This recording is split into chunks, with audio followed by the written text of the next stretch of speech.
राजस्थान के सीकर जिले में स्थित है पवित्र खाटू धाम। यहाँ विराजमान हैं खाटू श्याम जी, जिनका प्राचीन और भव्य मंदिर स्थित है। न केवल राजस्थान अपितु पूरे भारत व विदेशों से भी उनके भक्त यहाँ आकर उनके दर्शन करते हैं। यहाँ प्रतिवर्ष लगने वाला फाल्गुन मेला अत्यंत प्रसिद्ध है, जिसमें भक्तों की अपार भीड़ उमड़ती है। खाटू श्याम जी को हारे का सहारा भी कहा जाता है। कहा जाता है कि वे अपने भक्तों को कभी अकेला नहीं छोड़ते। जब भी कोई भक्त जीवन की विपत्तियों से घिर जाता है, तब खाटू श्याम जी उसका सहारा बन उसे मुश्किलों से निकालते हैं। मित्रों, खाटू श्याम जी को भगवान श्री कृष्ण का कलयुगी अवतार माना जाता है। उनका भव्य मंदिर सीकर राजस्थान में स्थित है, जहां प्रतिवर्ष लाखों भक्त अटूट श्रद्धा से उनके दर्शन करने आते हैं। खाटू श्याम जी से जुड़ी एक लोकप्रिय कहावत भी है कि बाबा श्याम गरीब को भी सम्राट बना सकते हैं। तो आइए जानते हैं बाबा खाटू श्याम जी के बारे में। उन्हें देवत्व का दर्जा क्यों दिया गया और क्या है उनकी पूरी कथा पर उससे पहले हमारे चैनल को सब्सक्राइब करें और कमेंट में जय बाबा खाटू श्याम जरूर लिखें। महाभारत में मिलने वाली कथा के अनुसार बर्बरीक दुनिया के सर्वश्रेष्ठ धनुर्धर थे। कहा जाता है कि बर्बरीक के लिए 3 बाण ही काफी थे, जिसके बल पर वो कौरवों या फिर पांडवों की पूरी सेना को समाप्त कर सकते थे।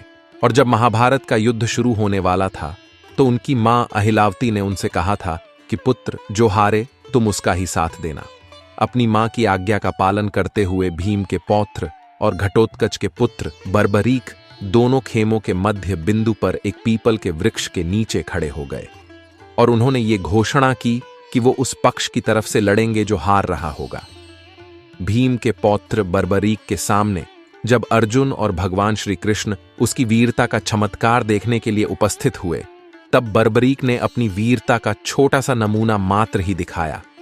कृष्ण ने बर्बरीक से कहा कि ये जो वृक्ष है, इसके सारे पत्तों को एक ही तीर से भेद कर दिखाओ। फिर क्या, श्री कृष्ण की आज्ञा का पालन करते हुए बर्बरीक ने तीर को वृक्ष की ओर छोड़ दिया। जब तीर एक एक कर सारे पत्तों को भेद रहा था, तभी एक पत्ता नीचे गिर गया, जिसे श्री कृष्ण ने अपने पैर के नीचे छिपा दिया। थोड़ी देर बाद वृक्ष के सभी पत्तों को भेदने के पश्चात तीर भगवान श्री कृष्ण के पैरों के पास आकर रुक गया।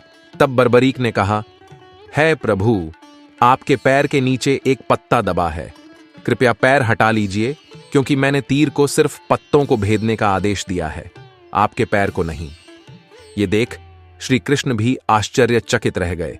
साथ ही बर्बरीक की घोषणा से चिंतित भी हो गए, क्योंकि अब भगवान समझ चुके थे कि बर्बरीक कितने शक्तिशाली हैं और अगर उन्होंने हारते हुए कौरवों का साथ दिया तो पांडवों की हार होनी तय थी।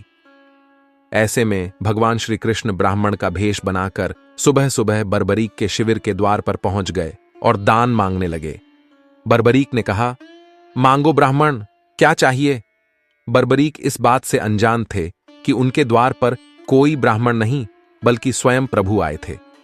इसके बाद ब्राह्मण रूपी श्री कृष्ण ने बर्बरीक से कहा कि है वत्स, मैं जो तुमसे मांगने वाला हूं वो तुम मुझे दे ही नहीं पाओगे, तुम में मुझे दान देने का साहस ही नहीं है। ऐसे में बर्बरीक ने कहा, नहीं ब्राह्मण, मैं आपको दान में अपना जीवन तक दे सकता हूं, बताओ आपको क्या दान चाहिए। तो मित्रों, इस तरह बर्बरीक भगवान श्री कृष्ण के बिछाए जाल में बुरी तरह से फंस गए, जिसके बाद श्री कृष्ण ने बर्बरीक से उनका शीश मांग लिया। अब क्योंकि बर्बरीक वचन दे चुके थे, तो उन्होंने बिना कुछ सोचे ही ब्राह्मण को अपना शीश दान में देने का ऐलान कर दिया। बर्बरीक के ये कहते ही श्री कृष्ण अपने असली रूप में आ गए। वहीं शीश दान से पहले बर्बरीक ने श्री कृष्ण से युद्ध देखने की इच्छा जताई थी, जिसके बाद श्री कृष्ण ने बर्बरीक के कटे शीश को युद्ध अवलोकन के लिए एक ऊंचे स्थान पर स्थापित कर दिया, जहां से बर्बरीक ने पूरा युद्ध देखा। तो मित्रों, ये थी बर्बरीक के जन्म और शीशदान की कहानी। आखिर कैसे बर्बरीक खाटू श्याम जी बने, ये भी जान लेते हैं।